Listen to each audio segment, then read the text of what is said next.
The Salt Lake City airport was humming with the low buzz of early morning travel. Gate B12, like many others, was a chaotic blend of business suits, restless toddlers, blinking departure screens, and the never-ending crackle of overhead announcements. Amid the crowd stood Danielle Brooks, a 33-year-old mother of two, holding her 9-month-old daughter on her hip, while her 6-year-old son, Caleb, sat cross-legged at her feet, engrossed in rearranging the zipper on his Spider-Man backpack. It wasn't Danielle's first time flying alone with the kids, but it always felt like the same anxious experiment. She'd grown accustomed to the uneasiness that came with navigating tight airport corridors, juggling bags, car seats, snacks, diapers, and the heavy stares of strangers who viewed solo traveling mothers as disruptions more than fellow passengers. She didn't want special treatment. She just wanted dignity, a few hours of peace between Boise and Charlotte. The gate agent had already announced delays 3 times. The boarding zone numbers remained unchanged. Danielle wiped a thin line of sweat forming at her hairline. It wasn't nerves, it was experience. She already knew what the walk down the aisle would bring, the eyes, the sighs, the way people subtly shifted to make it clear her presence was inconvenient. When you flew with kids, you weren't just a passenger. You became a walking disruption, a potential source of noise, delay, or discomfort. Finally, the word she'd been waiting for, now boarding, Group 4. That was them. She adjusted the car seat draped over her shoulder, double-checked the buckles on the stroller, then reached for Caleb's small hand. He gave it a tight squeeze, the kind that said he was ready to be brave too. Together, they moved like a miniature caravan down the jet bridge, mother, son, baby, and the invisible weight of judgment. Their seats were in row 17, middle and window. Danielle gave Caleb the window, hoping it would distract him during the flight. She moved quickly, lifting bags, tucking away snacks, murmuring, "Excuse me," to the man in the aisle seat, who didn't bother to look up from his tablet. He wore a pressed dress shirt, no tie, with the sterile energy of someone whose tolerance for disruption expired the moment he left the lounge. That was fine. Danielle didn't want conversation either. Caleb opened a pack of crackers. The baby began to doze against Danielle's chest. She allowed herself a brief, shallow breath. Peace, for now. But even as she exhaled, her body remained half-tensed, waiting. It didn't take long. 10 minutes into the flight, Danielle heard it, a loud, pointed sigh. She ignored it. Maybe it was a coincidence. Maybe her seat was tilted too far back. Then came the second sigh. Louder. Danielle turned slightly, glanced at the man next to her. Still glued to his screen. No reaction. No help. She adjusted the baby's blanket, tried to focus on the flight attendant giving safety instructions. Caleb leaned toward her. "Can I watch a show on your phone?" She nodded, unlocking it for him. That's when the voice came. "Could you not recline all the way? Some of us don't have room to stretch like that."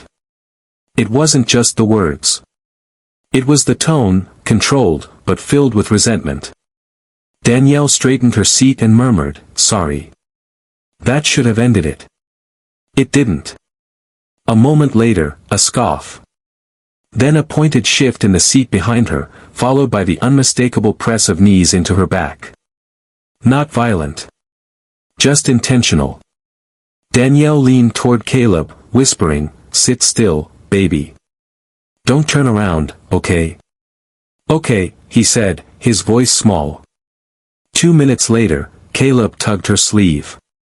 "Mommy, what's that card for?"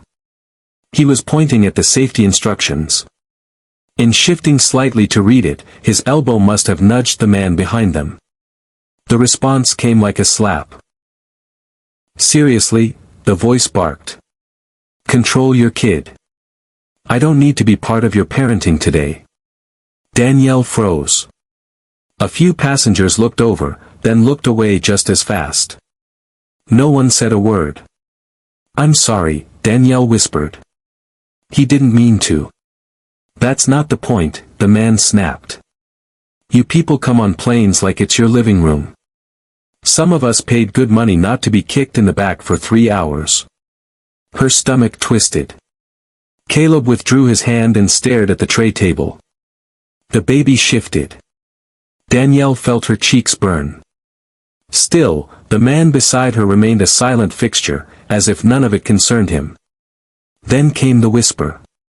"Did I do something bad?" Caleb asked. Danielle's heart shattered. "No, baby. You didn't do anything wrong." And that's when the man beside her finally moved. He closed his tablet slowly. No dramatic flair. Just a quiet acknowledgement that something required his presence. He turned toward Danielle, not with pity, but with a calm she hadn't felt all morning. "You all right?" he asked. She hesitated. The instinct was to say, "I'm fine." But Caleb was watching. "It's just been a long day," she admitted. The man nodded, then turned his head to the source of the tension. "Sir," he said, his voice calm but firm. "I think that's enough." A beat of silence. "Excuse me," came the annoyed reply. "You've made your point," the man said evenly. "She's got 2 kids and a row of strangers to navigate. She doesn't need you making it harder." There was a moment of uncertainty. The voice behind them huffed. "You have any idea what it's like to have a kid kicking your seat for hours?" The man beside Danielle leaned back slightly. "I do. I've had it happen. When it does, I either ignore it or politely ask the parent. What I don't do is humiliate them in front of their kids." Danielle didn't speak. She didn't need to. The silence that followed said enough. Heads were turning. People were paying attention. The man behind them muttered something indistinct, then fell silent. Danielle turned to the man beside her.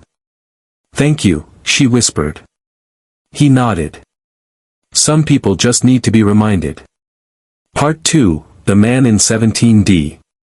The silence that followed Travis's calm rebuke lingered in the air like a soft warning, not loud, not aggressive, but undeniable. Danielle shifted slightly, more in disbelief than relief. For once, someone had seen her. Not as a problem. Not as a burden. But as a mother doing her best. Caleb leaned closer, his small voice breaking the stillness. "Are you a coach or something?" Travis smiled gently, turning to the boy. "Nope, not a coach." Caleb squinted. "You sound like my teacher when someone's in trouble." Travis chuckled. "Let's just say I've dealt with enough trouble to recognize it." Danielle let out a soft laugh, the first real one she'd felt all day. It wasn't just Travis's words, it was how he said them. Measured. Warm. Grounded. Like someone who could see the storm and still hold an umbrella steady. The rest of the cabin seemed to relax for a moment. Conversations resumed. A baby 2 rows back let out a cry, and someone quietly passed tissues across an aisle. Danielle rocked her daughter gently as she stirred. But the peace didn't last long. A soft tap-tap returned. The push of knees against her seat, again. She straightened, heart sinking. The same man. Still simmering. "Maybe she'll get the hint this time," he muttered under his breath, just loud enough. Travis's calm broke, only slightly. He sat up, shoulders squaring. "Sir," he said, louder now, "I already asked you once. Don't make this into something it doesn't need to be." The man behind them scoffed. "Oh, what now?" "Now," Travis replied, "you stop treating people like garbage and mind your own seat." The volume had changed. So had the attention. Heads were turning again. Danielle caught a glimpse of the flight attendant 2 rows up, pushing a cart of pretzels and drinks. No one had intervened yet. She leaned toward Travis, voice low. "Can I just switch seats with you?" He shook his head. "No need. He's the one who should move, not you." Then Travis raised his hand subtly and flagged down the flight attendant. "Is there a problem here?" she asked as she reached their row. Travis gestured with calm clarity. "The gentleman behind us has been kicking her seat and making comments. It's becoming hostile." Danielle watched the flight attendant's smile tighten. She nodded. "I'll speak with him." The man behind them groaned audibly. "Oh, come on." Travis didn't flinch. "You've been asked. Respect is a choice." The attendant bent slightly to address the man behind them. Danielle couldn't hear the words, but the tone was clear, final, firm. The man gave a clipped response, then slumped back. "No more knees. No more comments." Danielle let out a breath she didn't realize she was holding. The baby settled again. Caleb rested his head on her arm. "Peace, finally." Travis resumed reading, but Danielle couldn't shake the feeling that he was more than just a polite stranger. "What's your name?" she asked softly. "Travis Greer," he said, offering a hand. "Danielle," she replied. "Nice to meet you, though I wish it were under better circumstances." He smiled. "Same here." She hesitated. "You stayed so calm. I don't know how you do it." Travis glanced at her, eyes kind. "Comes with practice. I didn't step in for me. I've got a daughter. 12 now. I kept thinking, what if she were you someday? Would I want someone to say something? Or just sit there and let it happen?" Danielle swallowed hard. Something deep in her chest shifted. The plane jolted slightly, turbulence. A collective gasp rippled through the cabin. Danielle gripped the armrest. Caleb flinched. "It's okay," Travis said, steady as ever. "Turbulence feels big, but it's normal. Like potholes in the sky." Danielle exhaled. "I hate this part." "You've already been through worse today," he said. "You're doing great." As the plane steadied again, Danielle let her head rest against the seat. Her children, calm and safe beside her. A stranger, now a quiet protector, on her side. She didn't know it yet, but this moment, this flight, was far from ordinary. And the world was about to take notice. Part 3, the video goes viral. Danielle was already buckling the baby into her carrier when a woman in a navy blazer approached. Early 40s, glasses, briefcase in hand. She gave Danielle a soft smile. "I just wanted to say, I saw everything," the woman said. "And the way you held yourself, it was remarkable." Danielle blinked. "Oh. Thank you. I." The woman looked past her to Travis. "And you. That was one of the most respectful interventions I've seen on a flight. You didn't embarrass him. You just set the boundary. With grace." Travis gave a quiet nod. "Appreciate that." The woman gave them a final glance, then disappeared into the jet bridge. Danielle gathered her things. As she moved slowly down the aisle with her children, another passenger, a man in his 30s with a neck pillow around his shoulders, gave her a quick thumbs up. No words. Just a nod. She felt the shift. Something had changed. Not just in the plane. Inside her. Travis helped an older woman with her suitcase at the front. Calm as ever. What Danielle didn't know, what she couldn't have imagined, was that halfway through the flight, a young woman across the aisle had started recording. The moment when Travis turned and calmly said, "Sir, that's enough." The clip was only 2 minutes long. Shaky. Blurry. But powerful. It was online before Danielle's luggage reached the carousel.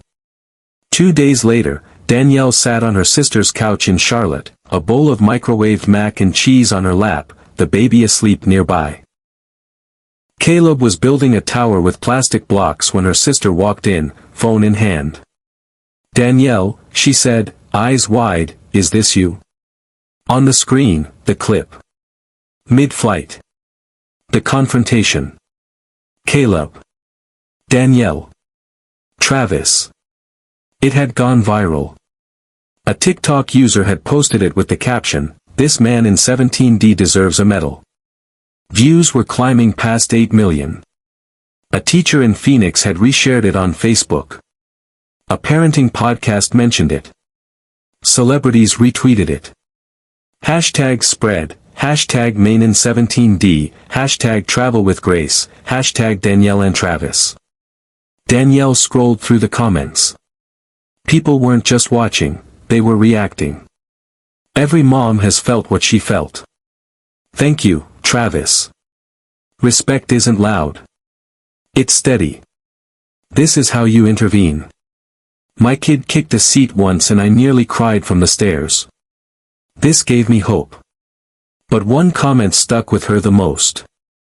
Courage doesn't always look like protest signs or speeches. Sometimes it's a quiet man in 17D saying, "That's enough." She set the phone down. Her chest tightened, not from fear this time. From recognition. She had felt so alone on that plane. But she hadn't been. And now, the whole world knew it too. Part 4, Beyond the Aisle. The viral video did more than rack up views, it ignited a conversation. Parenting blogs, airline unions, workplace forums, even news anchors were suddenly dissecting a 2-minute clip from row 17. It was shared not because it was dramatic, but because it was human. Because everyone saw a piece of themselves, either in Danielle, in Caleb, or in Travis. But for Danielle, it wasn't about virality. It was about clarity. That moment on the plane had cracked something open inside her. For years, she'd swallowed microaggressions, played the apologetic mom, avoided eye contact. But now, people were listening. 3 days after the video went viral, Danielle got a message through her Instagram. Then another through Facebook. Then an email. People wanted to talk to her. Not media outlets. Mothers, fathers, teachers, flight attendants. Even a retired judge who said, "Your calm reminded me of the strength my wife carried for decades without recognition." She didn't answer right away. She wasn't sure she wanted to be anyone's symbol. But the next morning, something shifted. Caleb sat at the kitchen table, drawing a picture. It was a lopsided airplane, with little stick figures inside. One of them had glasses and brown hair. "What's this?" she asked. "That's Travis," he said proudly. "And that's me. And you. And the guy who got in trouble." Danielle laughed gently. "What's Travis doing?" "He's telling the guy to be nice." That settled it. Danielle responded to one of the emails. It was from a podcast host, a parenting show that focused on grace under pressure. A few days later, she was on Zoom, earbuds in, baby napping beside her. She didn't tell the story for drama. She told it for all the moms who'd felt invisible on planes, in waiting rooms, in checkout lines. She told it so that someone listening would remember, you're not overreacting. You deserve to be seen. By the time the episode aired, Danielle's inbox was overflowing. "Thank you for giving a voice to what so many of us go through. I cried listening to your story. That used to be me. You reminded me to speak up, not just for me, but for my daughter." But the most unexpected message came from Travis. He emailed her directly. It was short.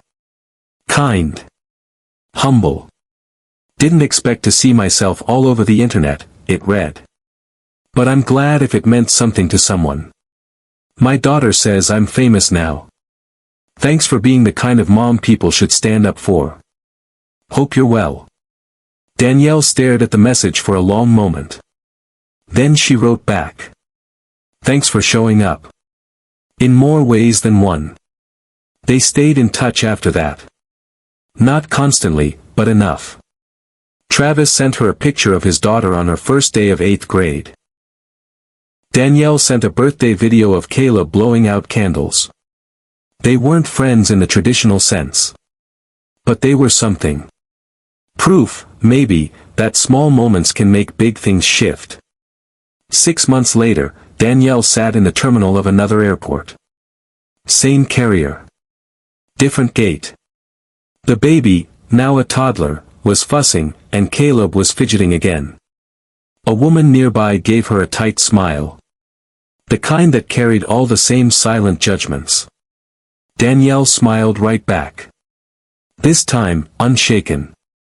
Because this time, she knew the truth, the world could still be harsh, still unforgiving, but it could also be better. Braver.